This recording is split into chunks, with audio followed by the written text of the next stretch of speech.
Hi friends, Sai Satcharitra 22వ అధ్యాయం తేలు పాము మరియు బాబా అభిప్రాయము అనే విషయాలతో ఈ అధ్యాయం ముగించేద్దాం. ఇప్పుడు వీడియోలోకి వెళ్ళిపోదాం. బాబా ఆజ్ఞచే కాకాసాహెబ్ దీక్షిత్ నిత్యము శ్రీ ఏకనాథ్ మహారాజు రచించిన భాగవతం భావార్థ రామాయణం పారాయణ చేసేవారు. ఒకనాడు పురాణ కాలక్షేపం జరుగుతుండగా హేమత్ పంత్ కూడా విన్నారు.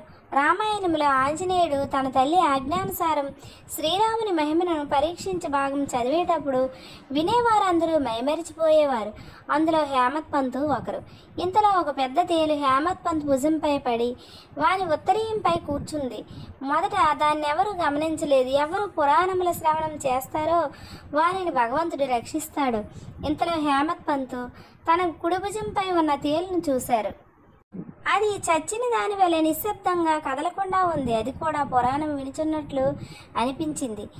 భగవంతుని కటాక్షమును స్మరించి పురాణ శ్రవణంలో ఉన్న ఇతరులకు భంగం కలుగు చేయకుండా ఉత్తరీయమును రెండు చివర్లు పట్టుకొని దానిలో తేలి ఉండేటట్టు చేసి బయటికి తెచ్చి ఆ తేలిని తోటలో విసిరివేశారు. పాము. ఇంకొకప్పుడు సాయంకాలం కాకాసాహెబ్ మేడ మీద కొందరు కూర్చొని ఉన్నారు. ఒక సర్పం కిటికీలో ఉన్న చిన్న రంధ్రం ద్వారా దూరి చుట్టుకొని కూర్చుంది. దీపాన్ని తెచ్చారు. మొదట అది వెలుతురుకు తడబడింది. అయినప్పటికీ అది నెమ్మదిగా కూర్చుంది. తల మాత్రం కిందకు మీదకు ఆడిస్తున్నది. అనేక మంది బడితలు కర్రలు తీసుకొని వేగంగా వచ్చిరి. అది ఎటు కాని స్థలంలో ఉండటం వల్ల దాన్ని చంపలేకపోయారు. మనుష్యుల శబ్దాన్ని విని ఆ సర్పం వచ్చిన రంధ్రంలోని గబగబా దూరింది. అందరూ ఆపద నుండి తప్పించుకున్నారు. బాబా అభిప్రాయం. ముక్తారాం అనే ఒక భక్తుడు పాము తప్పించుకొని వెళ్ళిపోవడం వల్ల మంచి జరిగింది అన్నాడు. హేమత్ పంత్ అందుకు ఒప్పుకోలేదు.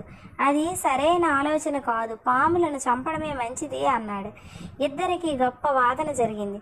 ముక్తారాం సర్పములు మొదల క్రూర జంతువులను చంపనవసరం లేదన్నాడు. హేమత్ పంత్ వాటిని తప్పకుండా చంపాలి అన్నాడు.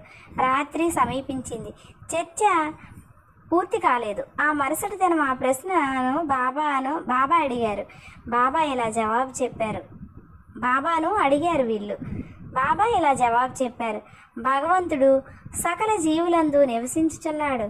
అవి సర్పములు గాని తేళ్లు గాని కానిండు. ఈ ప్రపంచమును నడిపించు సూత్రధారి భగవంతుడు.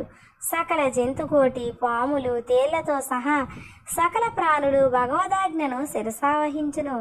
వారి ఆజ్ఞ అయిన గాని ఎవ్వరు ఏమీ చేయలేరు. ప్రపంచమంతయు వానిపై ఆధారపడి ఉన్నది. ఎవ్వరూ స్వతంత్రులు కారు. కాబట్టి మనము కనికరించి అన్ని జీవులను ప్రేమించాలి. అనవసరమైన కలహాలందు చంపుటి యందు పాల్గొనక ఓపికతో ఉండాలి. అందరినీ రక్షించేవాడు దైవమే అని బాబా చెప్పారు. 22వ అధ్యాయం ఇంతటితో పూర్తయింది. ఇక 23వ అధ్యాయంలోకి వెళ్దాం. తర్వాత వీడియోలో వాటిని